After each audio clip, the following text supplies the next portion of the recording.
Hey guys, it's Dr. Emil Tompkins, and I thank you for joining us live today. And what we're going to talk about today are 3 exercises that help with sciatic pain.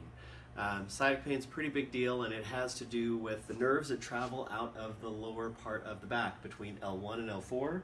If they get pinched in any way, they can start putting pressure on the nerves that travel down your leg. So the way to take care of that is by addressing the various causes of the pressure on those nerves. So we're going to talk about some exercises that you can do to help with that. One of the first exercises we're going to do because the discs in the lower part of the spine between L1 and L4 can compress those nerve roots that put pressure on the sciatic nerve. Those discs generally open up this way, and so if we close that space in between the vertebra, that will actually push those discs slightly out of the way, relieving pressure off of that sciatic nerve, helping you to do better. So the way that we do that is with some exercises called McKenzie extension exercises. And I'm going to show you one real simple one. You just lie face down, and you're lying face down on the floor, and the goal with this exercise is really just to push up. That creates some extension in the lower back, and it should take some pressure off of those nerve roots.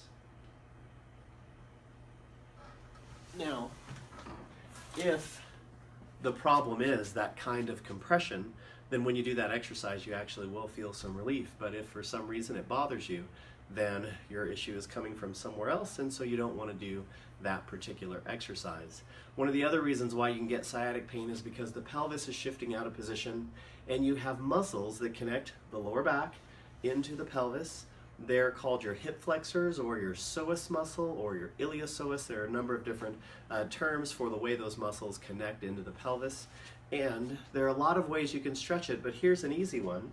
You'll just stand and stretch as if you were stretching your quadricep here. You'll bring the leg behind you, and you'll stand in this position. So that's stretching the front of the leg, but to really get the hip flexors, what you have to do is push your hips forward.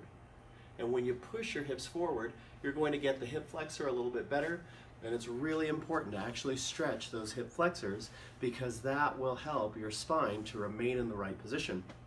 So, very important to stretch those hip flexors. So we've done McKenzie extension exercises, we've stretched the hip flexors, and the next exercise we're going to do is a Piriformis Stretch. And the reason why we do that is because the piriformis, a muscle in your rear that connects your hip into the pelvis, when that piriformis muscle gets really tight for people that sit a lot or do a lot of driving, it puts pressure on that sciatic nerve, and again, lots of pain down the leg. So to stretch that piriformis muscle, you can do it in a couple of ways. An easy way to do it is sitting, and all you have to do is cross your leg, and then you lean forward. As you lean forward, you'll start feeling it stretch, that piriformis muscle, on the side that you've crossed. That's one way to do it. Other people, and actually for that exercise, you'll lean forward, you'll hold that position for about 10 seconds, and you'll repeat that 10 times. Another way you can do it is you can lie on your back, and when you lie on your back, you cross that leg over, and then you pull the legs toward you. Same thing. It's going to catch that piriformis muscle, give it a good stretch, and have you on your way to feeling better. One thing that we're committed to here at Tompkins Family Chiropractic is making sure that not only are we coming up with ways to get your body feeling better, but also to help keep it that way. So along with your adjustments to get the spine and the pelvis in the right position, we're going to teach you very specific exercises, kind of like these, or others, depending on what you need, to help strengthen the muscles to completely stabilize your spine. It's something we're really committed to here. So thank you for hanging out live with us today and learning about these exercises to relieve sciatic pain. Hope you never have to deal with this, but if you do, here are a couple of things that can help. Also, there will be a link to a special offer that we have here in our office at the end of the year and for the new year for anyone that's interested. Hope you guys have a great day, and we'll see you soon.